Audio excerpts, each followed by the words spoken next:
Shalom saudara-saudara yang dikasihi oleh Tuhan. Kita tidak dapat memungkiri hidup kita sangat dipengaruhi dengan apa yang kita lihat. Dan tentu dengan apa yang kita dengar dan apa yang kita alami. Namun satu hal yang kita harus waspadai bahwa biarlah semuanya itu jangan membuat kita menjadi orang yang tidak lagi bisa melihat Tuhan yang mengatasi segala sesuatu yang kita bisa dapatkan dari panca indera kita. Karena kita cenderung lebih menghargai apa yang kita dapat lihat daripada apa yang tidak dapat kita lihat. Salam jumpa dalam program Tuhan adalah Gembalaku.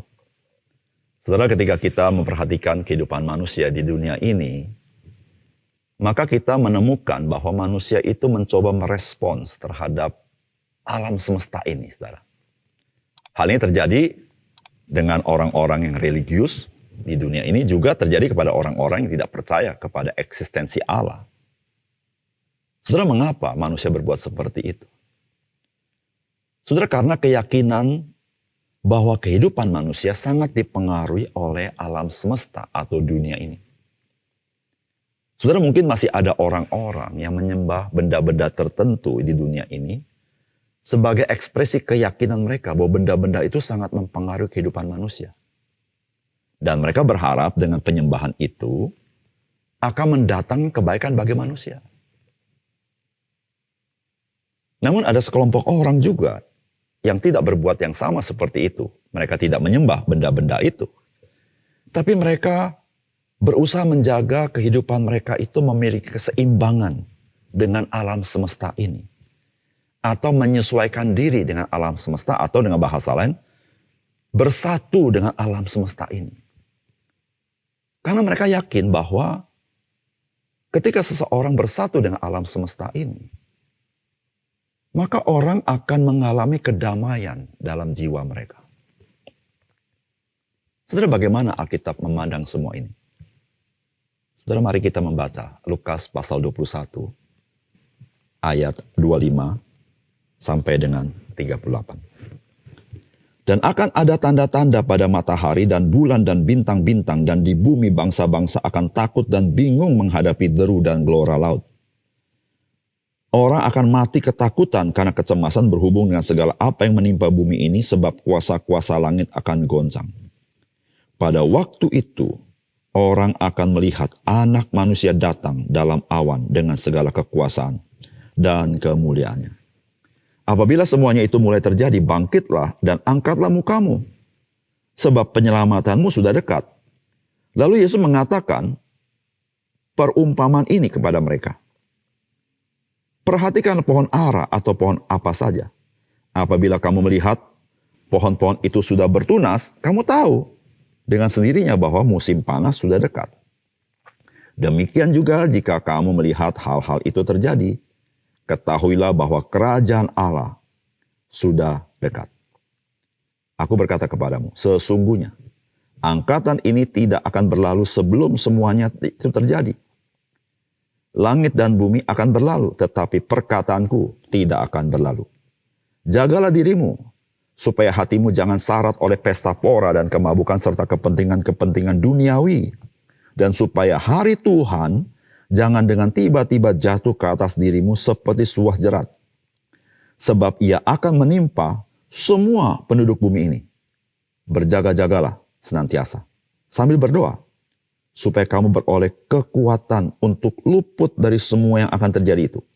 Dan supaya kamu tahan berdiri di hadapan Anak Manusia. Pada siang hari, Yesus mengajar di Bait Allah, dan pada malam hari ia keluar dan bermalam di gunung yang bernama Bukit Zaitun. Dan pagi-pagi semua orang banyak datang kepadanya di dalam Bait Allah untuk mendengarkan dia. Saudara yang dikasihi oleh Tuhan, apa yang kita baca dari firman Tuhan adalah pengajaran Tuhan Yesus terkait dengan kedatangannya yang kedua kali. Dan saudara, pengajaran ini adalah lanjutan daripada pengajaran Tuhan Yesus, nubuatan tentang kehancuran bait suci di Yerusalem. Saudara, tentunya, saudara, kehancuran bait suci di Yerusalem itu merupakan peristiwa yang berbeda dengan kedatangan Tuhan Yesus yang kedua kali. Dan hal itu jelas dari apa yang kita baca dari kedua bagian ini. Saudara, bagaimanakah pesan firman Tuhan bagi kita dari bagian firman Tuhan ini? Yang pertama, saudara, kedatangan Tuhan Yesus yang kedua kali itu akan menggoncang hal-hal yang dianggap tidak tergoncangkan, yaitu langit dan bumi. Saudara yang kasih dalam Tuhan, langit dan bumi sekian lama masanya seperti ini dan tidak berubah. Bahkan manusia yang hidup di dalam alam ini, yang ada di atas bumi ini, saudara, telah melihat bagaimana manusia itu ada kalanya tidak sanggup mengatasi apa yang terjadi dengan alam semesta ini. Dan alam semesta ini sangat dahsyat, luar biasa. Sehingga saudara-saudara, yang terjadi adalah manusia mencoba menyesuaikan diri dengan alam semesta. Dan memang itu tidak salah tentunya. Namun kemudian manusia berlaku bukan sebagai seorang yang dipercaya untuk mengelola dunia ini, tapi berlaku seperti seorang yang tidak bisa tidak. Harus tunduk kepada alam semesta ini. Bahkan manusia menjadi orang-orang yang mencoba menyenangkan alam semesta ini. Kata menyenangkan tentunya seakan-akan, saudara ya. Karena dianggap alam semesta ini begitu powerful, begitu kokoh dan kuat. Sehingga saudara, manusia lebih menyesuaikan diri dengan alam semesta daripada manusia menyesuaikan diri dengan Allah. Saudara, Yesus memberitahukan satu hal.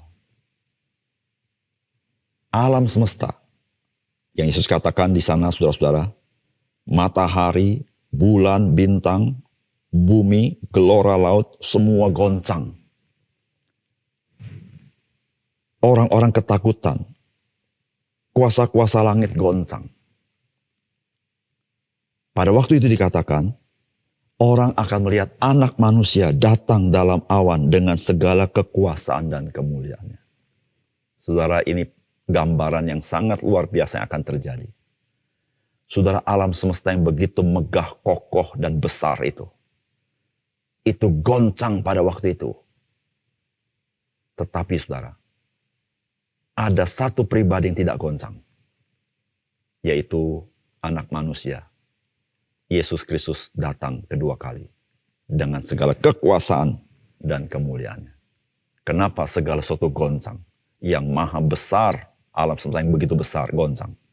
Karena yang jauh lebih besar daripada itu, dia datang ke dalam dunia ini. Saudara, apa artinya? Saudara, artinya tidak lain dan tidak bukan.